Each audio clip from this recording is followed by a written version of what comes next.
사도 베드로는 고넬료의 환상을 이야기를 듣고 나서 그 마음속에 확신이 생겼습니다. 그리고 하나님께서 자기에게도 보여주신 그 환상의 의미가 무엇인지를 깨닫고 고넬료와 그의 친척들과 그의 가족들 앞에서 복음을 전하는 것을 확신을 가지고 드디어 복음을 선포하게 됩니다. 하나님께서는 고넬료, 이방이었던 고넬료와 또 유대 사도였던 베드로를 이렇게 가이사랴에서 만나게 하고 그 만남을 통해서 진정한 복음이 무엇인가를, 구원의 길이 무엇인가를 베드로를 통해서 고넬료의 가정에게 전파하게 하시는 놀라운 일을 하나님께서 하신 것이죠. 성령께서 하신 것입니다. 그래서 담대함을 가지고 거기에 이제 복음의 핵심적인 말씀들을 하십니다. 바로 예수 그리스도께서 누구신가? 그분은 바로 하나님께서 성령과 능력을 기름 붓듯이 부어주신 하나님의 아들로서 그가 많은 선한 일을 행하되 마귀를 물리치고 병든 자를 일으켜 세우고 하나님의 능력으로 성령이 기름 붓듯이 부어주신 성령 충만한 주님께서 그런 놀라운 역사들을 행하셨고 그 일에 바로 우리들이 증인이다. 당연하죠. 베드로는 그 사역 가운데 옆에서 예수님의 그 행하심을 보았고 또 예수님의 말씀을 들었습니다. 누구보다도 사도 베드로는 예수님의 증인이었습니다. 그리고 공생애를 마치고 나무에 달려 죽으셨을 때 예수님의 죽으심, 십자가의 죽으심을 이야기하지만 역시 예수님이 예언하셨듯이 3일 만에 하나님께서 그를 다시 살리셨죠. 바로 부활의 증인임을 베드로가 이제 그 말씀 속에서 간증하고 베드로의 메시지의 아주 핵심적인 것은 바로 예수님의 부활의 증인이라는 거예요. 그래서 예수님의 부활하신 것을 분명하게 선포하고 그리고 예수님께서 나타나셔서 부활하신 몸으로 보이셨는데 특별히 바로 우리들에게 보여주셨다. 그리고 음식을 같이 나누면서 우리에게 부활하신 주님께서 나타나셔서 부활의 증인으로서 우리가 증거할 수 있는 그런 자격을 우리에게 주셨음을 이야기하고 있습니다. 그리고 주님께서 마지막으로 명령한 것이 무엇입니까? 모든 열방으로 복음을 전하고 내가 가르치고 당부한 것을 가르쳐서 지키게 하고 성부, 성자, 성령의 이름으로 세례를 주라. 바로 예수님께서 당부하신 것. 그리고 그것뿐만 아니라 주님께서 살아있는 자나 죽은 자의 재판장이 되게 하셨다. 바로 심판주로서 예수님을 또 하나님 나라의 왕으로서 그를 높여주셨다는 것을 죄송합니다. 말씀하시고 바로 그 예수 그리스도를 전파하라. 열방에 전파하라. 그런 직분을 우리에게 주셨다. 이렇게 담대하게 복음을 전하고 그 예수님은 이미 구약의 선지자들이 예언하신 그 주님임을 또 말씀하시고 또 십자가의 죽으심이 우리의 죄를 대속의 죽으심이다. 그러므로 예수 그리스도를 믿는 자는 다 예수님의 피의 공로로 죄 사함을 받을 수 있다라는 것을 선포합니다. 이런 놀라운 복음의 메시지가 이 고넬료의 가정 가운데 선포되었을 때 그 속에서 성령님께서 이제 역사하십니다. 그 마가의 다락방에 임재했던 성령의 강림의 놀라운 역사가 그 고넬료 이방인 가정에게도 동일하게 이제 역사하는 것을 보게 된 거죠. 베드로도 보았고 그 다음에 같이 했던 6명의 유대인 크리스찬들도 그것을 보고 너무 놀란 거예요. 왜냐하면 이방인 가정, 이방인들에게도 동일한 성령님께서 은혜를 부어주신다는 것을 깨달았기 때문에 그래서 우리가 하나님의 역사, 성령님의 역사 가운데는 하나님이 사람들을 각각 다루시거든요. 이 사건을 통해서 베드로도 다루실 뿐만 아니라 거기에 동참되어 있는 6명의 유대인들도 다루시는 거죠. 그리고 당연히 그 고넬료와 같이 있었던 친척들 그리고 친구들도 하나님이 각각을 다루시는 거예요. 근데 동일한 은혜는 뭐냐면 비록 유대인과 젠타일, 그러니까 이방인, 그들이 모여서 동일한 복음이 선포되었을 때 동일한 성령님이 그들에게도 똑같이 임재한다는 것을 베드로뿐만 아니라 거기 있었던 유대인들도 깨닫게 된 것입니다. 그들이 방언을 말했어요.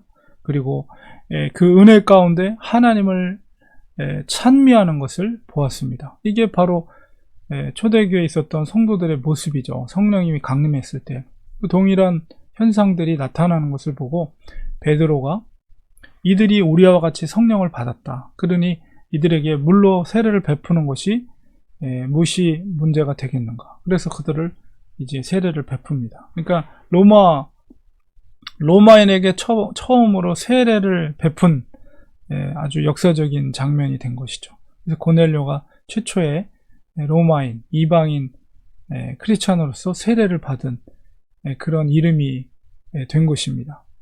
그래서 세례를 베풀고 이게 주님이 명하신 거예요. 내가 분부한 것을 가르쳐서 지키게 하고 그리고 세례를 주고. 자, 그때에 이제 베드로가 그 사역을 다 마치고 이제 떠나려고 했을 때 고넬료는 이제 48절 마지막에 보면 더 며칠 동안 머물러 주기를 청합니다. 왜 그랬을까요? 당연히 바로 주님에 대해서 더 알고 싶은 거죠. 주님의 말씀을 더 듣기를 원하는 거예요. 바로 이것이 바로 은혜 받은 자의 모습이죠. 우리가 여기서 무엇을 볼 수가 있냐면 한 가지 성령, 하나가 된다. 그리스도의 이름으로 혈통이나 문화나 어떤 배경이나 이거를 뛰어넘어서 하나가 되는 거죠. 그래서 한 성령, 그리고 한 세례, 그리고 다음에 하나의 공동체, 하나의 교제함. 이것이 순서적으로 이루어지게 되는 것을 보게 됩니다. 그래서 바로 하나님의 나라는 바로 예수 그리스도의 복음으로, 예수 그리스도의 이름으로 막힌 그런 외형적인, 문화적인, 언어적인, 혈통적인 그런 담을 무너뜨리고 하나로만, 한 성령으로, 한 세례로, 또 하나의 공동체로 하나가 되게 하는 능력이 바로 복음의 능력이라는 것을 우리가 이 베드로의 설교와 또 성령의 임재를 통해서 우리가 깨닫게 됩니다. 사도 바울도 동일하게 그렇게 말씀하시거든요. 그래서 성령님의 그 특별히 말씀이 선포될 때 마가의 다락방에서는 그들이 전심으로 기도할 때 성령의 기름 부음이 있었고, 그 다음에 베드로가 성전 미문에서 말씀을 선포할 때 그 속에 성령의 임재가 있었고, 고넬료의 가정 가운데도 하나님의 말씀이 선포될 때 성령의 임재가 있는 것을 보게 됩니다. 그러니까 동일한 비슷한 형식을, 그러니까 우리 말씀이 선포될 때 그리고 기도를 전적으로 전심으로 할 때 하나님의 성령의 기름 부음의 역사가 있는 것을 보게 되고, 그 속에서 방언이 터지고 하나님을 찬미하는 놀라움, 그리고 아마도 그 속에서 그의 죄를 아마 자복하는 역사가 있었을 것입니다. 그것을 통해서 복음의 능력으로 이방인과 유대인의 담을 허시고 하나의 하나님의 백성으로서 하나됨을 이루게 하시는 놀라운 것을 보게 됩니다. 우리들도 역시 마찬가지죠. 우리가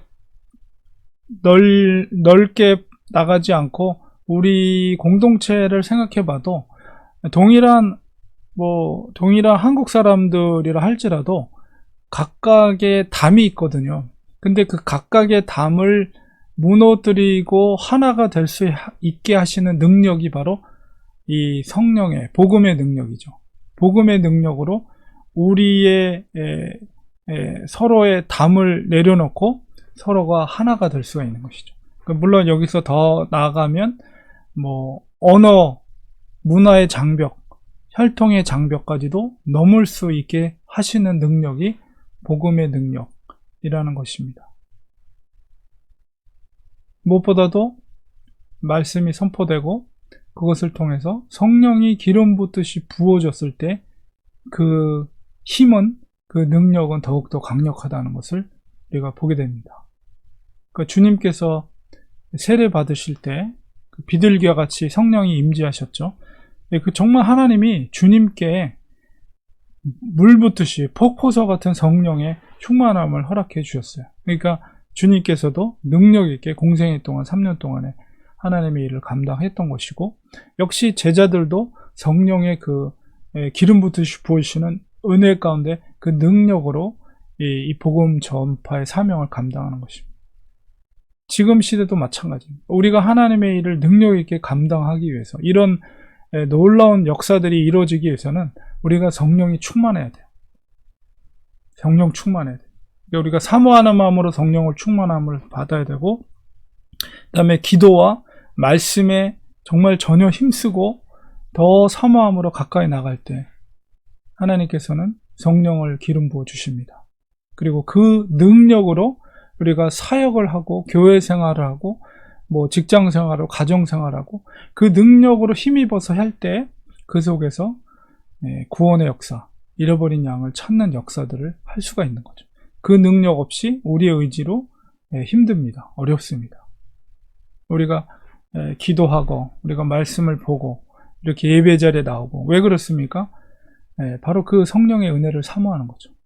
성령이 우리 속에 충만하게 역사할 수 있도록, 그래서 하나님의 일을 능력 있게 제자들처럼 감당할 수 있도록, 사도들처럼 감당할 수 있도록, 주님처럼 그렇게 능력 있게 감당할 수 있도록 우리가 예배 자리를 사모하고 말씀을 사모하고 기도에 힘쓰는 것입니다.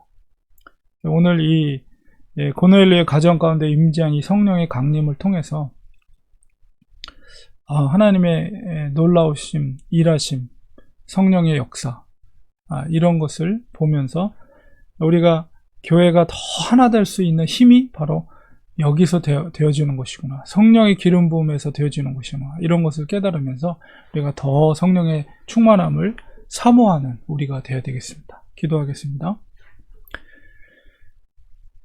하나님 아버지, 확신을 가지고 베드로가 고넬료의 가정 가운데 복음을 선포했을 때 하나님께서는 그 가정 가운데 놀라운 성령의 기름 부으심을 허락해 주셨습니다. 그들이 방언이 터지고 하나님께 찬미의 노래를 부르며 또 그의 죄를 자복하고 전적으로 예수 그리스도를 의지하는 그런 믿음의 가정으로 변화되었을 뿐만 아니라 한 성령, 한 세례, 한 교제의 공동체로 점점 그리스도인의 공동체로 확장해 나가는 것을 보게 됩니다. 하나님, 이 시대 가운데도 여전히 성령의 시대임을 고백합니다. 성령께서 우리 속에 임재하심을 고백합니다.